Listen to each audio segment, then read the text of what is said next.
Hello, and welcome to Madam Suzanne.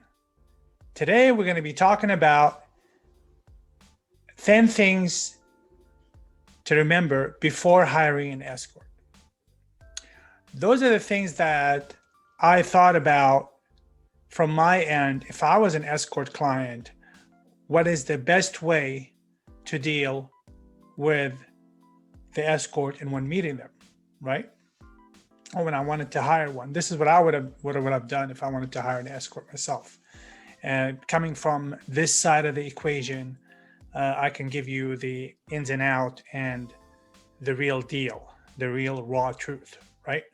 Number one, choose a reputable escort.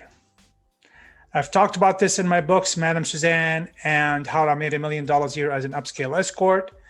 And the best way, I went through all the steps on how to, I also have videos about this subject on how to pick the right escort and the perfect escort. Somebody that's reputable, had reviews, somebody that looks and acts and gives services that is to my liking as a client. And so those are the things that are very, very important to do your homework and look at everything and do your research. And of course, online nowadays, we can find out about anything, right? So do your due diligence and make sure you get in the right escort that fits your needs. Number two, be punctual. Always be on time. Just because an escort is in this line of work does not mean that they don't abide by the same rules as real life businesses or unrelated businesses to the adult industry. So please, this will take you a long way.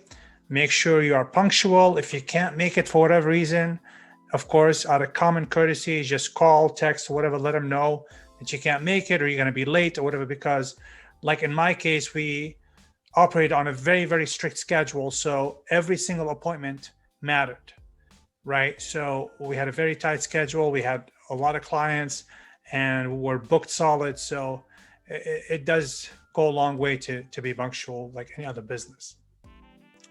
Number three, be nice and respectful. Just common courtesy, just common sense. I know it's logical. I know it's common sense, but believe it or not, a lot of people miss that one. Why? Because, and I understand this, because they think because the escort is in this line of work, means she gets effed for a living or she has sex for a living or whatever, that they don't want to be respected outside of the context of the service. And that is totally not true. The more respect you show to the escort, the farther you will get in the service. Trust me on that one. So it's always good policy to be very nice, cordial, and respectful.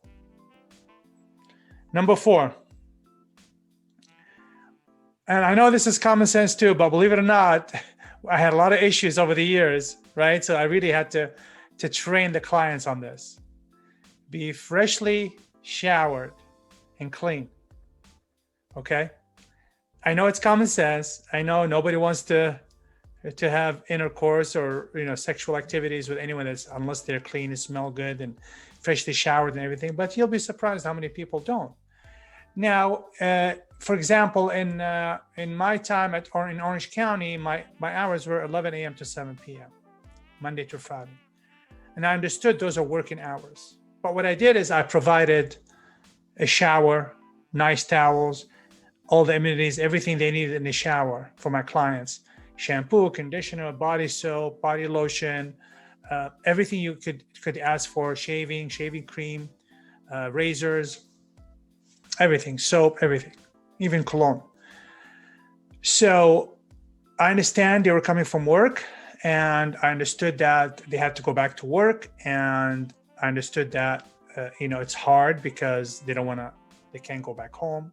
Most of them are married or attached. So I made it very, very easy and convenient that they came in, took a shower first, and that was a protocol on our end because I wanted to make sure that everybody was clean. So I had to make it part of the protocol for every client is to come in, take a shower, unless they come straight from home, take a shower. And on the way out, it's optional if you want to take another shower or not, that's up to them.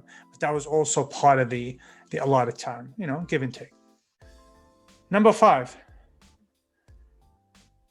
come in with the exact amount of donation. In other words, if it's $500 an hour, bring 500. If you're planning on tipping, bring another extra 100, 200 or whatever. If you have booked for extra services, I would make sure that I had extra money for that as well. Or if I was thinking about extra services and I did not discuss it because the escort wanted to discuss it in person, that would make sure I have an extra money with me, right? And I would probably put them in different pockets. I know this sounds weird or whatever, but I would put my donation in one pocket and the extra stuff in the other, whether it's a tip or extra service donation in another pocket. It is just safer, it's smarter, and it's better. That's just my humble opinion. Even though I operate a very honest agency and nobody ripped anybody off, but not everybody is that way. So better be safe than sorry. So that's what I would do. I would get the right donation, but also if I was planning on tipping or anything else, then I would put that in a separate, jacket pocket or whatever. Number 6, respect the boundaries of the escort. As part of number 1, which is picking the right escort and doing your homework, part of it is to make sure when you're doing your homework and to figure out what services the escort offers, what she doesn't offer, what her boundaries are basically. Listen, just because they're escorts, they're providing service, it does not mean that anything goes. That is very, very untrue. So it's always a good idea to respect the boundaries of that escort when you are in the session, okay? If you are looking for a certain specific service, then it is best to know that ahead of time and pick the right escort with those reviews that show that that particular escort does not mind giving that particular service. And other clients have written reviews about it. So it's very, very important because we had, of course, I could tell you a lot of stories and I have, but we've had issues where, the clients like to push the envelope and it's just not cool. You always got to respect the person's boundaries regardless in what situation you're in. Number 7, don't wear valuable jewelry or watches or chains that's worth thousands or hundreds of thousands of dollars, and don't bring a lot of cash with you. Common sense, right? But it does happen. So we talked about the donation, right? Some people, maybe they just used to it. Like I used to have a lot of cash on me all the time. But if I was a client, I would definitely not bring it all up with me if I was walking around with 15, 20 grand, 30 grand all the times. It's just better to be safe than sorry, right? You just don't know, especially, I don't care if it's the 10th time I'm seeing the same escort. I'm still going to operate under, safety, right? Safety is always number 1. So I would only bring enough donation for what we talked about earlier. And I would not, I would leave all my valuables in the car or whatever, right? The really expensive watch, the expensive jewelry. I've had clients that, they take their watch off, before the session and they've forgotten the watch. And some of these watches are like 80 grand and 100 grand and probably more. So they were able to come back and get them, of course, because we operated a very straight up, honest agency. That person might not have been that lucky if he went to the wrong agency or the wrong escort. You see what I mean? They would skip town for 100 grand. You know what I mean? Some people would, a lot of people would, especially nowadays. So that's very, very important. Oh, one more thing I forgot with number 7 is I would not bring my phone with me unless I have to. And if I do bring my cell phone with me, I would make sure it's locked. Just better be safe than sorry. You don't want anybody getting into your phone. You don't want anybody screwing around. So it's always best to keep that phone locked as a general rule, especially in this situation.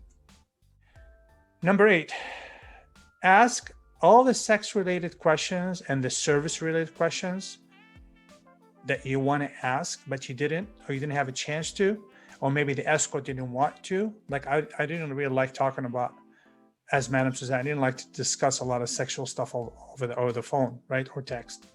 So those things need to be addressed in person, and most escorts would appreciate that.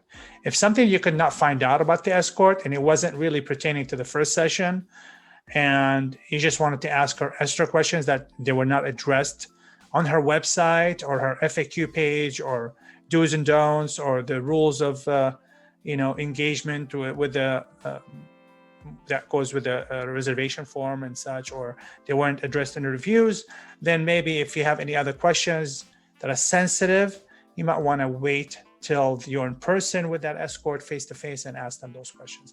They will really appreciate your discretion and privacy that way. Okay, and I'm sure they'll be more than happy to answer any question you may have. Number 9, if you think you want to extend the session and you did not know this before you came to the session, just let them know right away when you have that thought. Like in my case, we're booked all the time. Sometimes I was able to accommodate that extension of the session by me juggling things around because I was doing all the booking, and I had many escorts in many places around the same area where I could, finagle things around and move things around. However, not all escorts are capable of doing that. Most independent escorts, they only work with themselves and by themselves. So they will not be able to finagle things as easily as I was able to. So it's probably a good idea, if it was me, that I would make sure we'll let them know ahead of time before the session that I was thinking about maybe I might be able to extend the session. I might want to extend the session depending on the service or depending on the time or appointments or whatever you got going on with your business. Or I would, if I really had a great time and I wanted to extend another half hour, an hour, 2 hours, whatever it is, then I would definitely let that escort know ASAP, and hopefully she'll be able to accommodate. If not, then next time. Okay. And last but not least, always leave on a high note, on a positive note, always being very, very nice and thankful and respectful at the end of the session. It will take you a long way. Trust me. It leaves first and last impression is very important. And so it leaves a really good taste in the escort's mouth, pun intended, to be really nice to her or him or her and be really sweet and thankful. Thank you so much for taking time to see me. Even though I'm paying for it, I'm still going to thank them. That's just me, right? It will go a long way. So those are the 10 things that I recommend as a client before I go and see an escort. They'll take you a long way, right?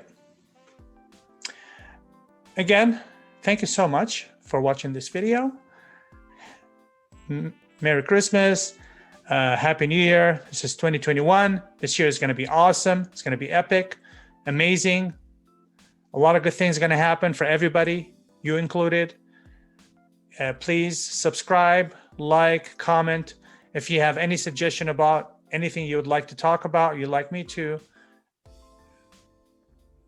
talk about in a video or on live streaming on Wednesdays at 6 p.m. Pacific Standard Time, please do so. You can also send me an email at madamsuzanne2020@gmail.com. Please stay healthy, stay safe, and stay happy. And if you have not found your happiness, you know what to do. Dig deep within yourself, be honest with yourself, and I promise you'll find it. Okay? Thank you so much, and I will see you soon. Bye-bye.